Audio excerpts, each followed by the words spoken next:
I mentioned earlier that sometimes what the rules say and how the rules get applied are two different things. Mm-hmm. The Brian Branch situation obscured what I think is a more revealing and potentially concerning issue that related to the crazy, wacky Ben Johnson homage play that was a touchdown catch by Jared Goff that ultimately was illegal motion, and accurately. The end result was accurate. We're learning more about how they got there. And I remember at the time, because there's a certain demeanor to the officials, and there's just certain, it was a minute and 15 seconds from the moment the ball was snapped until the flag was dropped. And you kind of have a feeling when New York is guiding the officials, even in situations when they shouldn't. And we're going to give you some of the details, Myles, but the end result sure seems to be that this flag for this illegal motion penalty, because Jared Goff didn't stop for at least a second before the play began. Yeah. That directive to drop the flag didn't originate through a crew conference. That came through the little earpiece that referee Craig Rolstad has with a real-time link to 345 Park Avenue. The funny thing about this is I think, you, me, a lot of people have been advocating for the sky judge element to be dropped in because we want things to be officiated accurately, right? And I think the end result really actually is good if things are officiated accurately. And also it's interesting that this happens, in a standalone game, because the standalone games are a lot easier for 345 Park Avenue to get involved than, the bulk games at 1 p.m. Eastern on Sunday, because there's only one going on at a time, right? So it's a lot easier to just monitor that. And then if somebody sees, hey, that's not right, then they can get involved a lot easier. But it's a process question, right? What are the rules? Well, that's not really supposed to happen. And if New York gets involved in a game where they should not be involved from an officiating standpoint, from the way the rules are, then that's what the issue is.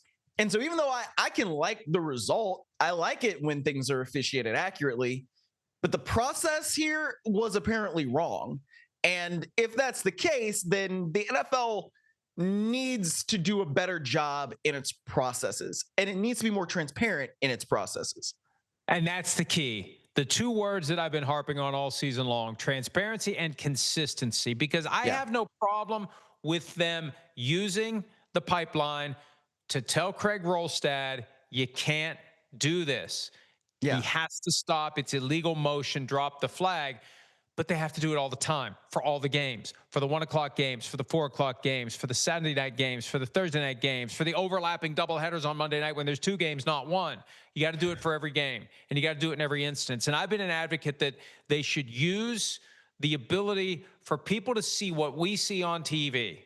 And we have the benefit of high def, multiple camera angles, and we're not worried about getting trampled by the players. That's the one factor that gets overlooked. We're not out there in the fray. So if you have people who are in a position where they can enjoy the same perspective that we have watching the game, and they can enhance the officiating, then do it. But for now, that's not what the rules allow. And so here's how this all came to be.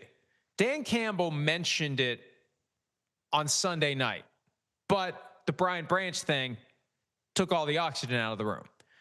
Then there was a pool report that I didn't notice. I don't think anybody noticed the pool report from Craig Rolstad. In the pool report, he was asked the specific question: what kind of help or assistance, if any, did you have from the replay assistant in Kansas City or from New York? Rolstad: we did not have any assistance from Kansas City or New York. Question: so that was just a discussion among the crew itself? Rolstad: that's right. Okay. So Wednesday morning, Dan Campbell on 97.1 The Ticket in Detroit. Here's the conversation, and listen carefully, because Campbell doesn't say much, but what he says everything. Here it is. I know you said it's a sore subject and you take responsibility for that play not being a legal play, so I don't really want to ask you it again. But I did want to know, after the game, you said it came from New York. Were you told that that came down from New York? Yes. Okay.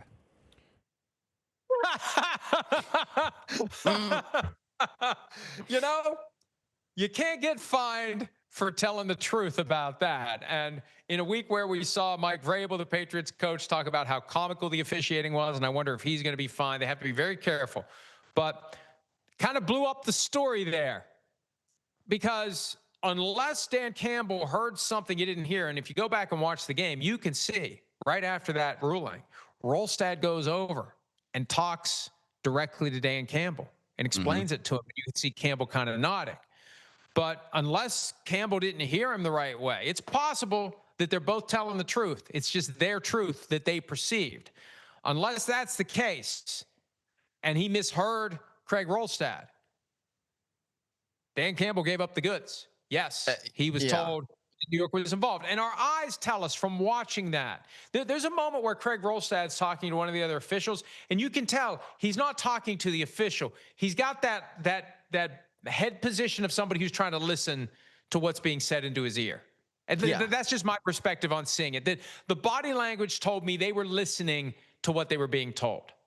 I recall that same instance, and I agree with you. And that's what's interesting to me is that when you have that situation, I mean, there's two sides to every story, and then there's the truth, right? So we don't necessarily know what Rolstad said or what any other official in that instance said to Dan Campbell versus what Dan Campbell heard and all these different things. So like I said, I think that you have to be more transparent and you have to do the things correctly in the right process. And, we'll see how that continues to unfold over the course of the year. And then what gets brought up in the offseason when it comes to rule changes, what will there be an official sky judge and all these different things, because that's really what we're going toward, and they should just do it. And I don't really understand why they haven't done it, but it is what it is, I guess, at this point. The other element to this play though, Mike,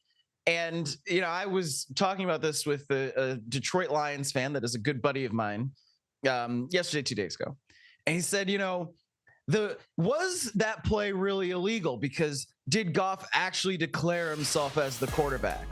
And I think that he is declaring himself as the quarterback when he is, because the argument is, he didn't really put his hands under the center.